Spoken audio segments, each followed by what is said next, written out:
Good morning, everyone, and welcome back to this new edition of the Daily's Analysis. Let's start with a recap of what happened yesterday. So, the market opened with a gap after the US-China agreement, this initial announcement, and we'll find out more about the details later. This obviously gave a strong boost to the stock indices, which immediately pushed them up. Except then, during the session, the American session, to retrace a little bit, and then, to close at the highs this morning. In short, we are witnessing a little bit of a new retracement, from the highs. But basically, the day remains, the overall trend remains quite positive in the wake of these agreements. Today, from a macroeconomic perspective, we have the CPI, in other words, the Consumer Price Index, which can give us an idea of the inflationary pressure that might result from this whole tariff situation. However, in my opinion, this time around, these CPI figures will probably be less of a market mover than usual, mainly because I expect that the data won't exactly reflect or won't accurately capture the current situation. Because at the moment, when this data, which will be released today, was collected, at the beginning, the data was actually heavily distorted. First of all, by the rush to buy on the part of purchasing managers due to the imminent introduction of tariffs. So the need to stock up definitely pushed prices higher as a result of this procurement. Secondly, though not in order of importance, there was also a bit of a rush to spend by American consumers, essentially as a result of all these tariffs that were announced and then in the end basically never actually implemented. So in my opinion, the data is a bit skewed. And honestly, I don't expect any significant movements in the data today compared to all the previous rounds. Perfect.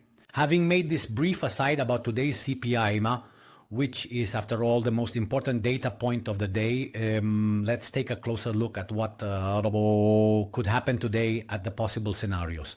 This is the Nasdaq, of course. As always, let's start with the Nasdaq. This is a 5-minute chart. Obviously, the level to break through for a test is 21,000. Clearly above 21,000, the moves could easily target the area, the VIX area for today, which is roughly around this 21.3 zone. On the downside, of course, we are monitoring today's BC3 level 2710, which is definitely the minimum pivot to watch, because a possible break of this could first lead to a test of the lows of the BC3 range from yesterday's European Open, and then potentially further pushes even lower towards this other BC3 level. And in short, we could also end up closing this gap, but these are all scenarios we need to keep in mind and possible hypotheses on and we must be ready to act if any of them materialize.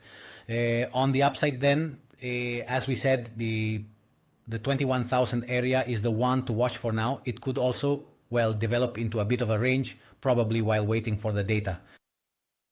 And so in short, we should work within this range. It's just 9 o'clock, so the the European markets are opening right now. Here, yes, maybe we'll even comment live on the opening of the European markets when we look at the DAX.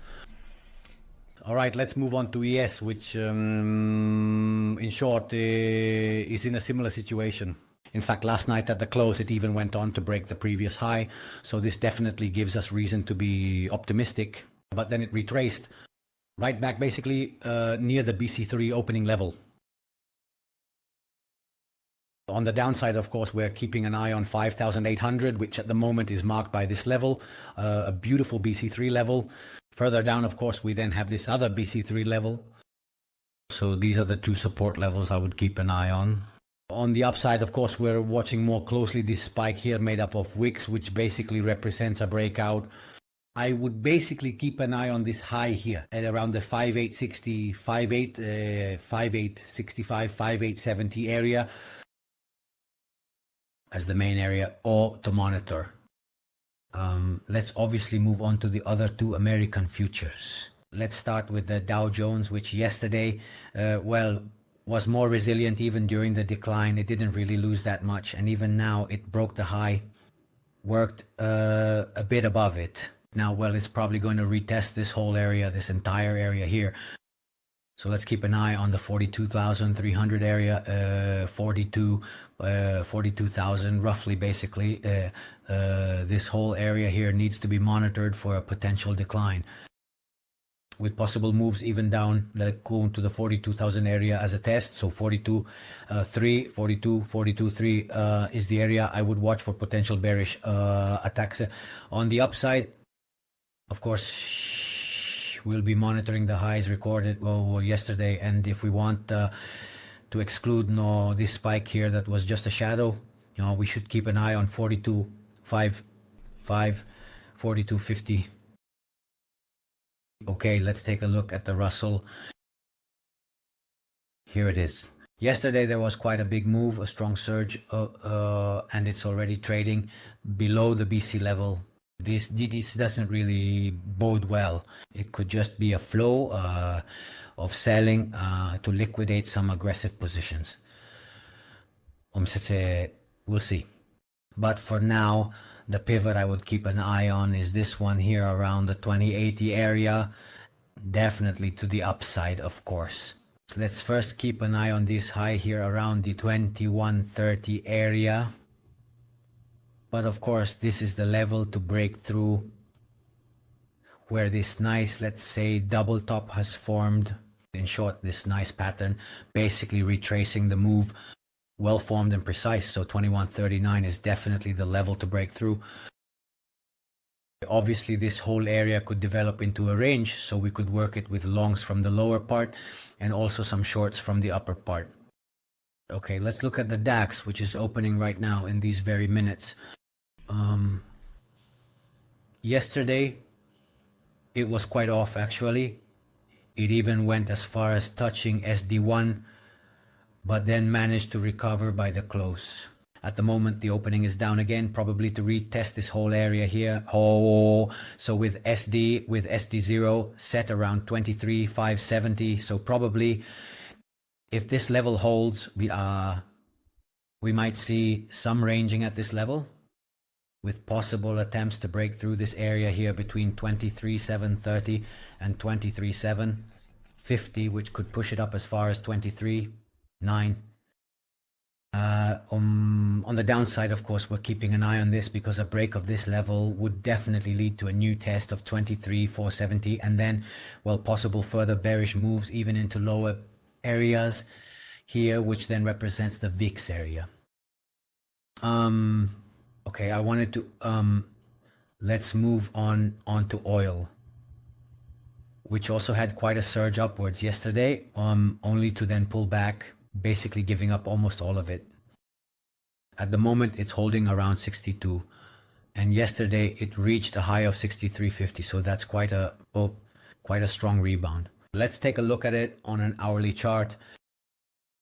Okay, there you go. You can see that we've come right up to touch that reference area, but it was immediately retraced. It could be, if it holds here, at 61.50, even at this level, so 61.40, 61.50, if it holds here, it could launch a new attempt at the highs. Also, details from the intraday highs of the range. So this is the area to watch for an upward move. On the downside, we obviously need to monitor, at this moment, these lows need to hold. Any break below these could bring the price back to this area here to test this whole zone around 59, 60, 59, 80, 50 to 60. This is the area to watch on the downside. Let's look at gold, which also, it has lost a bit, obviously, due to all these consequences of rebalancing in favor of equities given the strong momentum. At the moment, it's trading below the, let's say, below important lows that should have held. So probably we could either see a move like this with any kind of alignment followed by a new attempt towards the highs, or if this level holds again and pushes prices back down, a new test here could also lead us to expect a break of these levels with bearish moves targeting the 3200 or 3180 area. Let's look at the SPX where it updated that analysis we've presented several times and mentioned again yesterday, because we've basically reached the target of the past, a whole third of the fourth wave, which was this one. In this chart, I've also added, of course, what you see in red. These are the pullbacks that occurred after these waves. So we could also expect a pullback down to the 727, 700 area. And then if there is a new fifth wave with the same intensity as the previous ones, it could bring the price, as you can see here, to the 5,150 area. So absolutely, in short, a study which I haven't repeated, but I had also proposed it on the ES and on the NASDAQ with upward projections, which honestly I haven't developed. But for ES, the calculation is simple. You just need to add more or less 40, 30, 40, 35, 40 points of difference, and you have the projection for ES as well. Okay, let's obviously take a look at Bitcoin, which yesterday pulled back from its highs. At the moment, it's trading below the HV level. So probably with a bit of volatility, we could expect some range between RD0 and SD2, a bit of a trading range here. These are levels that need to hold. If there were to be a break of around 103 to 150, roughly, we might see a new test of this area here. So 104,300, but also 104,800 holding. This level could push prices back up towards SD1. If we then break SD1, frankly, I don't think this can hold. Maybe there could be a small rebound, but with high probability, we will go on to test the 100,000 area. On the upside, of course, as mentioned, we are monitoring this area here for any potential new attempts to reach these highs that were recorded yesterday. Let's also take a look at Forex, with the euro dollar continuing to decline due to the strengthening of the dollar in recent times as a result, let's say, of this thaw on the tariff front. So it's been dropping, and we're back around the 110 area for the euro against the dollar. Yesterday there was something like a triple bottom, so there was a bit of support here in the 1.10, 110.70 area, and it has recovered. At the moment we are trading above today's HV level, and we could also see an attempt to break through this area here around RD2, whose breakout could easily bring prices back to the 1.12 area. A downward break of 1.1070, 1.1060 would easily bring prices to attempt a break of 110 of 1.10. Obviously, the flip side of the coin is a strengthening of the dollar against the yen, as we can see here, and with a strong upward push, prices have been brought back above 148. Remember, we had pointed out 140 as an important level to watch for many reasons, and so on.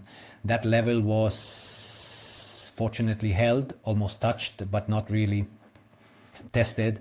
Then the price immediately started rising again, and now the price is pushing up nicely, even if at the moment it's hesitating a bit, but still it's moving up, it's moving well. I would monitor SD2 set around the 147.40 area, and to the upside 148.70. In short, we might see a bit of a range in this area. Perfect. With this, we've reached the end of this daily analysis. As always, I invite you to leave a like on the video, follow me on social media, and we'll catch up as usual in the chat. Thank you all for your attention.